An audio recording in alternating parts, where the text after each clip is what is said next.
The Pentecost mission Kottarakkara സെന്ററിലെ pastor M Joseph കുട്ടിയുടെ സംസ്കാര ചടങ്ങുകൾ നാളെ നടക്കും.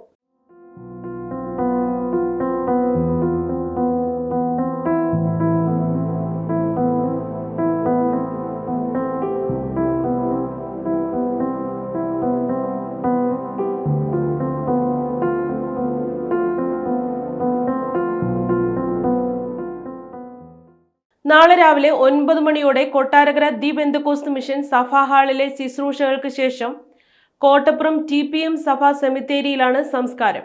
പാസ്റ്ററുടെ ഭൗതിക ശരീരം നിലവിൽ കൊട്ടാരക്കര TPM സഭാ ഹാളിൽ പൊതുദർശനത്തിന് വച്ചിരിക്കുകയാണ്.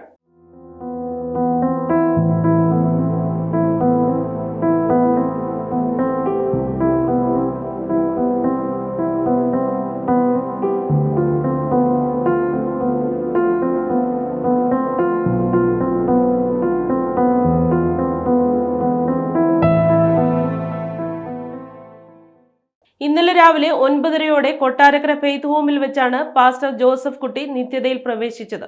ദി പെന്തക്കോസ്ത് മിഷൻ കൊട്ടാരക്കര സെന്ററിലെ പാസ്റ്ററും കേരളത്തിലെ പെന്തക്കോസ്ത് മിഷൻ സഭകളുടെ മുഖ്യ ചുമതലക്കാരനുമായിരുന്നു പാസ്റ്റർ എം ജോസഫ് കുട്ടി.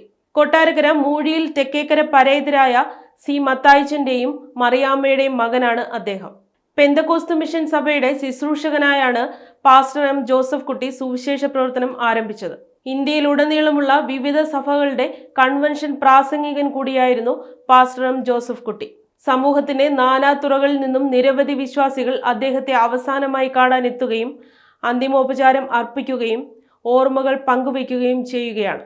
ഈ പെന്തക്കോസ്ത് മിഷന്റെ കൊട്ടാരക്കര മാത്രമല്ല, കേരളത്തിൽ മൊത്തമായിട്ടും പറയുകയാണെങ്കിൽ നിങ്ങളുടെ ജോസഫ് കുട്ടി അപ്പച്ചൻ എല്ലാവർക്കും ഒരു ആശ്വാസവും ഒരു അനുഗ്രഹവുമായിരുന്നു.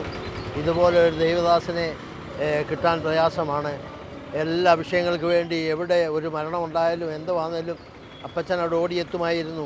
അപ്പച്ചൻ്റെ നല്ല ആരോഗ്യമുള്ള സമയത്ത്. എന്നാൽ ഇത്രയും പെട്ടെന്ന് ദൈവസേനയിൽ ചേർക്കപ്പെടുമെന്ന് ഞങ്ങൾ വിചാരിച്ചതല്ല, പ്രാർത്ഥിച്ചുകൊണ്ടിരുന്നതാണ് സൗഖ്യത്തിന് വേണ്ടി. ചേർത്തനാൽ ഞാൻ ദൈവത്തെ സ്തുതിക്കുന്നു. സ്തോത്രം. Praise the Lord. ഞാൻ സംസാരിക്കുന്നത് നമ്മുടെ ഇപ്പോൾ നിര്യാതനായിരിക്കുന്ന ജോസഫ് കുട്ടി പാസ്റ്ററെ കുറിച്ചാണ്. അദ്ദേഹത്തെ എനിക്ക് 40 വർഷത്തിലധികമായിട്ട് പരിചയമുള്ള ആളാണ്. പലയിടങ്ങളിൽ എറണാകുളത്തിരുന്നപ്പം മുതൽ എനിക്ക് അദ്ദേഹത്തെ അറിയാം. അദ്ദേഹത്തിൻ്റെ സ്വഭാവ വിശേഷങ്ങൾ ഏറ്റവും നല്ലത് ഒരു പിതാവിനേക്കാൾ വളരെ സ്നേഹമായിരുന്നു തൻ്റെ ചർച്ചിലെ വിശ്വാസികളോടും എല്ലാ പ്രിയപ്പെട്ടവരോടും. ദൈവത്തിൻ്റെ ആ വചനം, ദൈവിക വചനം തൻ്റെ ഹൃദയത്തിൽ നിന്ന് ഒഴുകുകയായിരുന്നു. ആ വചനം കേൾക്കുമ്പോൾ തന്നെ നമുക്കൊരു സമാധാനം ലഭിക്കും. ആശ്വാസമില്ലാതെ സമാധാനമില്ലാതെ ആയിരിക്കുന്ന പ്രിയപ്പെട്ടവർക്കൊക്കെയും താനൊരു സമാധാനം പ്രിയനായിരുന്നു, സമാധാനം കൊടുക്കുന്നൊരു വ്യക്തിയായിരുന്നു. ഇപ്പോൾ ഈ കൊട്ടാരക്കര വന്നിട്ടാണെങ്കിലും കൊട്ടാരക്കരത്തെ ഈ ചർച്ചിൻ്റെ ഏകദേശം 12 വർഷത്തോളമായി ഈ പ്രദേശത്ത് വന്ന് നല്ല പ്രവർത്തനം പുള്ളി കാഴ്ചവെച്ചു. ഈ ഹോളും അതിൻ്റെ അപ്പുറത്ത് സ്ഥലം മേടിക്കുന്നതെല്ലാം പുള്ളിയുടെ കെയർ ഓഫിലാണ്. എല്ലാം ദൈവത്തിൻ്റെ അനുഗ്രഹത്താൽ എല്ലാം സാധിച്ചു. ഇത്ര നല്ലൊരു വ്യക്തി ഇതിനു മുമ്പ് ഉണ്ടായിട്ടുമില്ല. TPMൻ്റെ ചരിത്രത്തിൽ ഇതുപോലൊരു വ്യക്തി ഉണ്ടായിട്ടുമില്ല, ഇനിയും ഉണ്ടാകാനും പോകുന്നില്ല. അങ്ങനെ അതാണ് അദ്ദേഹത്തെക്കുറിച്ച് പറയാനായിട്ടുള്ളത്. ദൈവത്തിന് നന്ദിയോടെ സ്തോത്രം. ഞാൻ റാന്നി സെൻട്രലിലെ ട്രാക്ടർ മിനിസ്ട്രിയാണ്. വർഷങ്ങളായിട്ട് ഈ ദൈവദാസനെ എനിക്ക് പരിചയവും സ്നേഹവും ഉണ്ട്. 30 കൊല്ലം തിരുവനന്തപുരത്തായിരുന്നപ്പോൾ അപ്പച്ചനുമായിട്ട് സ്നേഹവും പരിചയമുണ്ട്. ജീവിച്ച ഒരു വിശുദ്ധനായ അപ്പച്ചനാണ്. അപ്പച്ചൻ കടന്നുപോയതിൽ വളരെ ഭാരവും പ്രയാസവുമുണ്ട്. ദൈവത്തിന് സ്തോത്രം. അപ്പച്ചൻ പ്രത്യാശയോടെ ആ നിത്യപരീസായിൽ എത്തിക്കഴിഞ്ഞു. ദൈവത്തിന് സ്തോത്രം. അപ്പച്ചൻ ഈ ഭൂമിയിൽ ജീവിച്ച അപ്പച്ചനാണ്. അതുകൊണ്ട് അപ്പച്ചൻ്റെ അവകാശത്തിൽ അപ്പച്ചൻ പോയി. ദൈവത്തിന് സ്തോത്രം. ഇങ്ങനെയുള്ള അപ്പച്ചന്മാരെ ദൈവം എഴുന്നേൽപ്പിക്കാൻ ദൈവമക്കളായ നമ്മൾ ആത്മാർത്ഥമായി പ്രാർത്ഥിക്കണം. അപ്പോൾ നമുക്ക് വിശുദ്ധന്മാരെ കർത്താവ് ഒരുക്കും. എൻ്റെ വീട് റാന്നിയിലാണ്, റാന്നി ബുളുക്കുപടിക്കലാണ്. ഞാനൊരു ട്രാക്ടർ മാസ്റ്ററാണ്, മിനിസ്ട്രിയാണ്. എൻ്റെ ഒരു പിതാവിനെ പോലെ ആയിരുന്നു. 2003 അത് വർഷങ്ങൾക്ക് മുൻപ് മുതൽ ഞങ്ങൾക്ക് നല്ല പരിചയം, നല്ല ജ്യേഷ്ഠനിയെ പോലെ ആയിരുന്നു. ജ്യേഷ്ഠനിയന്മാരെങ്ങനെ, സഹോദരന്മാരെങ്ങനെ, അതുപോലെയായിരുന്നു ഞങ്ങളുടെ ജീവിതം.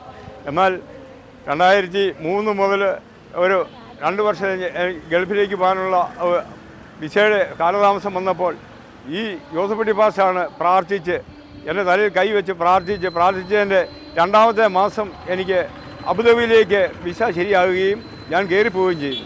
എന്നാൽ അവിടെ കഴിഞ്ഞ് വന്ന എല്ലാ സമയങ്ങളിലും ദൈവത്തിൻ്റെ സാന്നിധ്യ അനുഗ്രഹവും കൂടെയിരുന്നു. അദ്ദേഹം ഒരു പാസ്സാണെങ്കിലും എൻ്റെ ഒരു ജ്യേഷ്ഠനെ പോലെ ഞാൻ കരുതിയതാണ്. എന്നാൽ ദൈവസ്നേഹം ഇപ്പോൾ ഈ മരിക്കുന്ന ഇന്നലെ രാവിലെ 9:30-ക്കാണ് സഭായം നടന്നുകൊണ്ടിരുന്നപ്പോഴാണ് പുള്ളി ലോകത്തിൽ നിന്ന് മാറ്റപ്പെട്ടത്. എന്നാൽ ഈ പാസ്റ്റർ ദൈവസന്നിധിയിലായിരിക്കുന്നു എന്ന് വ്യക്തമായും പറയുവാൻ എനിക്ക് സാധിക്കും. ദൈവത്തിൻ്റെ വലതുഭാഗത്തിരുന്ന് ഇപ്പോൾ ആനന്ദിക്കുകയാണെന്നുള്ള ഒരു സന്തോഷ വാർത്ത ഞാനിപ്പോൾ എല്ലാവരെയും അറിയിക്കുന്നു. ദൈവത്തിന് സ്തോത്രം. എൻ്റെ സാക്ഷി ഞാൻ നിർത്തുന്നു.